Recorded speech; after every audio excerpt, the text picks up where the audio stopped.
Dede ikutin ngomongan Bunda ya. Bunda, ayo ngomong.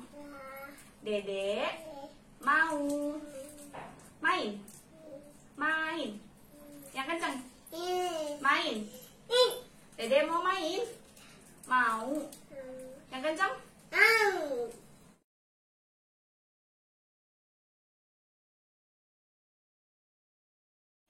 Halo, assalamualaikum. Selamat datang di channel aku. Ini video pertama. Aku bikin video untuk sharing tentang perkembangan kemampuan bicara anak. Jadi sebelum menyaksikan video ini, buat yang mampir tolong subscribe ya, karena subscribe dari kalian memotivasi aku untuk membuat video berikutnya. Oke, kali ini aku mau sharing tentang pengalaman bicara pada anak. Jadi, aku ibu dari 2 anak.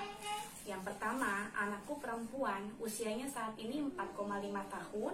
Dan yang kedua, anakku laki-laki, saat ini usianya 2 tahun 3 bulan. Jadi, kira-kira saya sudah menyadari adanya tidak kemampuan anak saya dalam mengoceh atau tidak babbling di usianya ke 18 bulan. Ya, mama, seperti itu babblingnya ya. Itu tidak keluar dari mulutnya saat usianya 18 bulan. Saya toleransi sampai dengan 2 tahun. Saya terus ajak dia berkomunikasi 2 arah. Saya terus pancing dia untuk bicara, mengeluarkan suara dari mulutnya, tapi tidak juga. Jadi seperti ini, dia menunjuk gitu. Kalau dia mau, dia menganggukkan kepala. Kalau dia tidak mau, dia menggelengkan kepala. Dia mau apa? Misalnya dia mau minum, coba ngomong minum. Kalau enggak nung, coba nung. Dia diem seperti ini. Jadi kayak ada yang ngeganjel gitu di mulutnya. Saya juga nggak tahu itu apa. Ketika dia mau apa, mau permen, misalnya saya kasih kita permen, Yupi, mau Yupi, coba ngomong Yupi, jadi ngomong mau gitu, diem. Nah, seperti itu.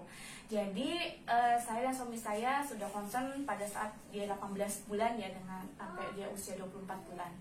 Ketika usianya 2 tahun, anak saya yang kedua ini belum mampu berbicara satu kata dengan jelas, seperti mama, papa, kakak, mamam, atau 3 yang saya tahu selama 2 tahun itu ada 3 kata yang bisa paling tidak dikatakan oleh si anak secara jelas, yaitu mama, misalnya papa, mamam, dada. Ya, anak saya belum sama sekali. Jangankan untuk suku kata, satu suku kata, satu aja, ya, enggak, dia belum. Jadi ketika usianya 2 tahun, saya dan suami saya membawa anak saya bertemu dengan dokter spesialis tumbuh kembang anak di Bekasi. Salah satu klinik tumbuh kembang yang saya baca lumayan ya reviewnya. Saya bertemu dengan satu dokter spesialis tumbuh kembang karena sebelumnya saya sudah jelaskan keluhan-keluhan saya. Jadi yang perlu digarisbawahi di sini, ketika saya bertemu dengan dokter, anak saya belum mampu berkata satu kata, hanya mengangguk, menggeleng. Eye contact-nya bisa, komunikasi 2 arah bisa, menerima perintah juga bisa, mengerti fungsi-fungsi benda di sekitarnya seperti gelas untuk minum, sapu untuk menyapu, seperti itu. Dia tahu. Terus ada iklan. Iya, udah nggak apa-apa. Terus saya bawa ke dokter, dia jadi lupa kan saya. Saya bawa ke dokter 2 tahun dalam keadaan eye contact bisa, dipanggil namanya, dia menengok, ya.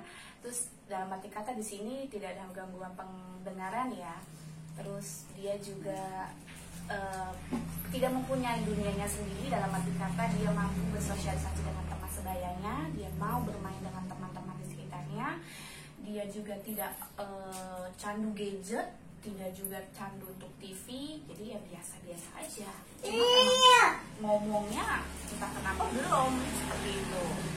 Nah, ketika saya ketemu dokter, ya, Dede mau ini seperti ini ya. Dede mau ini, mau yang kencang, kita mau. Bunda, Dede mau coki, coki yang kencang. Coki, coki, Dede mau? Ya. Udah bukain ya.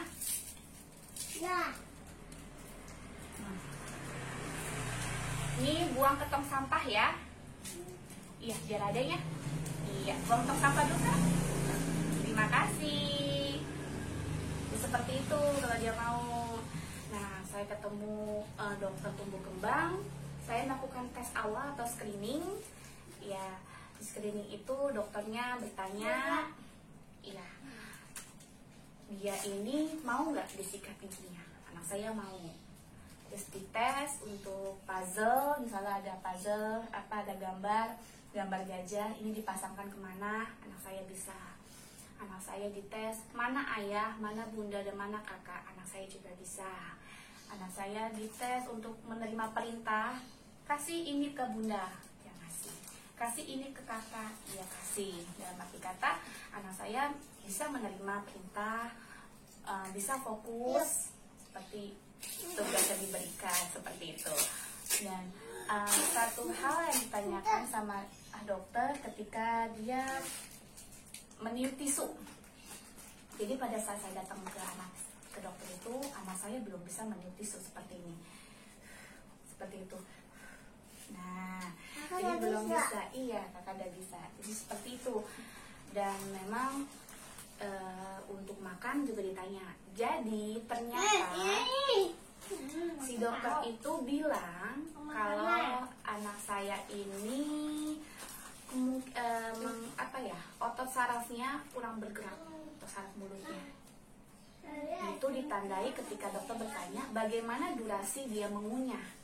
Setelah saya ingat-ingat, ya, anak saya yang kecil ini mengunyahnya durasinya lebih cepat daripada anak saya yang pertama. Jadi kayak cuma 3 kali kunyah telan, 3 kali kunyah telan. Bahkan kalau yang bersifat lunak hampir langsung ditelan. Gak baik seperti itu, dan saya baru menyadarinya setelah saya kunjungan ke dokter kemarin.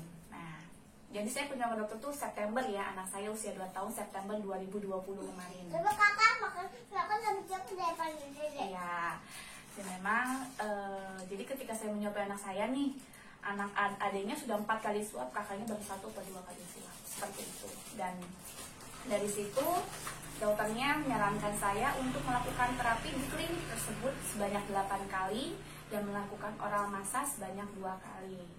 Dan dari situ juga saya dibekali beberapa mainan alat tiup seperti ini, trompet, terus peluit yang ada pincir anginnya, peluit biasa juga ada, trompet, terus ada balon tiup seperti ini, ada ini balon sabun, dan banyak lagi, cuman udah pada hilang-hilangan ya. Ini sih yang saya berhasil simpan dan dokumentasikan seperti itu. Jadi memang sampai di rumah tugas saya, anak saya harus mahir dalam meniup. Itu stimulus yang dapat dilakukan di rumah seperti itu. Dan saya melakukan hal tersebut di rumah. Dan tidak hanya meniup alat dari dokter, semua juga saya rubah dari konsisten kami untuk mengajak dia bicara, untuk lebih disiplin. Dia mau minum harus mau minum dulu, kalau enggak kita kasih gitu. Terus memang kita ajak dia bicara, kita pancing dia untuk berteriak seperti itu. Dan memang itu untuk 1 bulan pertama ya, saya ganti semua tekstur makanan dan cemilannya. Jadi bisa dilihat ketika makan Yupi kita tahu itu kenyal kan? Nah seperti itu dia. Yupi itu kenyal, ketika dimakan kakaknya belum habis, tapi sama adenya itu sekitar 4 detik tuh udah ditelan sama dia. Padahal nggak seperti itu, harus dikunyah sampai mudah ditelan baru ditelan. Terus 1 bulan pertama saya menjalankan simulasi di rumah seperti meniup-niup, karena kan memang kami juga menunggu jadwal untuk terapi dan jadwal saya mengganti cemilannya berbentuk keripik-keripik ya, karena kan itu dapat menghancurkan keripik itu lebih banyak membutuhkan lebih panjang durasi mengunyahnya daripada makanan-makanan lunak seperti puding dan biskuit yang mudah hancur. Terus ternyata memang pada saat itu bulan 10 tahun 2020 pandemi memang masih merajalela ya, sampai sekarang mungkin masih. Dan di perumahan saya zona merah. Jadi saya dan suami saya memutuskan untuk tidak terapi dahulu dan tidak melakukan oral massage dahulu demi kesehatan kita bersama. Nanti tumpah nak? Iya, nanti tumpah nanti ya. Seperti itu. Jadi itu bulan pertama. Bulan kedua saya terus memancing dia jika dia ingin sesuatu, dia biarkan menangis, tidak saya kasih seperti itu. Iya, tidak saya kasih. Misalnya dia mau minum, ya kalau dia nangis minta minum, nangisin aja dulu. Gitu. Udah ini aja sama, jangan di situ pinggir nak, pinggir dong. Jadi kalau dia ingin minum, ya saya bilang, dia mau minum, dia harus ngomong minum dan iya. Dan itu berhasil di bulan kedua, jalan bulan ketiga dia baru bisa mengucapkan kata num, ya, mau, seperti itu. Jadi dia mau ini, mau, dia mau ini, ya, seperti itu. Dan sudah bisa bilang ayah, yayah, bapak. Itu di bulan 2 jalan bulan ketiga ya, berarti sekitar bulan Desember. Itu anak saya sudah lancar ngomong yayah, mam, num, mau, ya, enggak. Nah, terus saya pancing dengan stimulus di rumah. Saya oral massage sendiri dengan menekan-nekan, karena saya nggak ngerti saraf juga ya. Saya pelajari sendiri, otodidak. Saya tekan-tekan di area mulutnya setiap habis bangun tidur dan setiap habis mandi. Terus saya oral di bagian gusinya, kanan kiri 2 kali, seperti itu juga 2 kali. Dan memang ada perkembangan dari stimulus yang tepat tersebut. Jadi anak saya saat ini sudah bisa mengikuti perkataan saya lebih dari 3 kata. Kayak tadi. Jadi ayo ikuti bunda. Yang kencang? Mau. Minum. Iya. Jadi sudah lebih dari 3 kata dia sudah mau mengikuti. Kalau dulu belum mau. Mau minum. Mau jadi num. Udah cuma 1 kata aja seperti itu. Dan perkembangan itu saya rasakan banyak. Kakak nggak maju-maju ke kamera dong. Jadi anak saya bulan Desember kemarin sudah mengalami perkembangan, sudah bisa berkata, mengikuti perkataan saya lebih dari 30 kata. Seperti ini nih, dia kalau mau sesuatu. Apa? Dede mau apa? Apa? Balon? Iya. Yang kenceng? Iya. Minta sama kakak. Kakak, bilang dulu, ikutin. Kakak, Dede mau main. Jadi sudah ada perkembangan yang lumayan lah ya untuk pengucapannya dan pelafazannya. Sekarang dia juga bisa bilang mama, yaya, ayah dengan jelas. Terus mama, num, dan banyak kata-kata lain yang selalu saya ajarkan setiap hari. Selalu dipancing dengan kakaknya juga seperti itu. Untuk keterampilan meniupnya, kenapa sih kok alat tiup ya? Setelah saya pikir mungkin anak saya itu ketika balik dari dokter, niupnya itu bibirnya nggak maju kayak kita kan. Kalau kita niup nih seperti itu ya. Kalau dia nggak, dia biasa aja, dan hembusan anginnya itu nggak ada, powernya tuh nggak ada. Jadi ibarat kata kalau niupin tisu ya tisunya nggak bergerak. Dan sekarang niup apapun sudah ada powernya, belum begitu maju sih kayak kita gitu, kayak gitu enggak. Cuman dia sudah ada kemajuan di penekanan peniupannya, jadinya mungkin membantu sarafnya untuk bergerak lah ya. Dan itu kalau tiup lilin, ya saya waktu itu juga 2 tahun kan, pas banget ulang tahun dia juga saya coba tiup lilin, memang lilinnya nggak mati, gitu doang. Terus sekarang saya coba tiup lilin, lilinnya mati. Kakak, Dede sini. Kakak, Dede. Dede mana? Panggil dedenya. Lihat tuh ke kamera, dadah, halo. Sini deh, sini. Nah, sekarang mau tiup trompet dulu. Coba. Hadap ke depan. Nah, tiup.